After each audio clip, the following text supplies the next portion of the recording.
Hey everyone, Allison Berger here. I'm back in my favorite city of Paris, and you know I always try to do something different. So come along with me to see what I do in Paris this time around.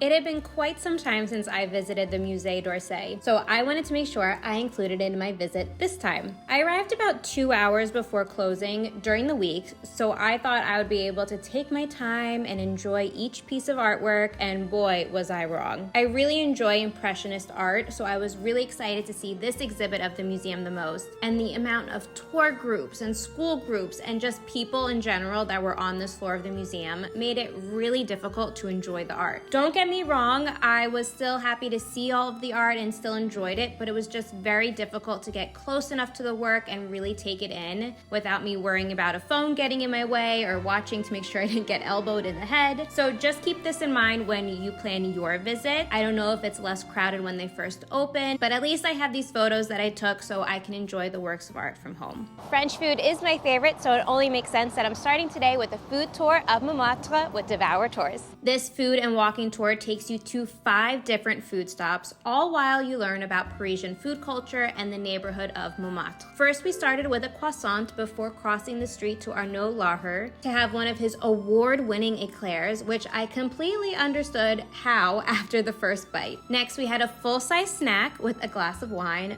before heading to a fromagerie because every French meal should end with some cheese. At this point, we were pretty full, which I guess is why we then really started to climb. In case you didn't know, Montmartre is full of hills, so prepare to be doing some uphill walking on this tour. It's totally worth it though when you reach Sacré-Cœur and get to see it. Our last stop was a full meal of quiche and a glass of wine. So at this point, we were at the bottom of Sacré-Cœur, so why not climb up to it again from the front to get a great view of Paris? Then you should go see all the artists that are at work, and that will be to the left of the church, and maybe you can get your portrait done. Paris is just a fantastic city to just get lost walking the streets in, so that's what we did. We walked and we walked. If you've seen my other videos, you know I love a boat ride, and I really enjoyed the Vedette de Pont-Neuf boat ride I took last time in Paris. So I wanted to take another one of their cruises, but this time their discovery or sightseeing cruise. This 1-hour-long cruise includes a guide who points out Paris's top attractions as you go past them in English and in French. I just love the perspective of Paris you get from the Seine. It's just so different from when you walk the streets of Paris. You can book this tour in advance or just show up since they run them throughout the day. From Vedette de Pont-Neuf, you are very close to Notre Dame, which I was very excited to see now that she's reopened and renovated. So be sure to book a time slot in advance online so you don't have to wait in line to enter. I did this and I'm so glad that I did. It's free to visit. The reservation time just helps you avoid having to wait in the line to visit. It was so interesting seeing her so clean and pristine with new artwork and paintings on the walls. It almost seemed wrong to see it this way, but it's still such a beautiful structure from the inside and out. And it really is a must-see when in Paris. And of course, no Paris trip is complete without spending some time in my favorite park, the Jardin de Luxembourg.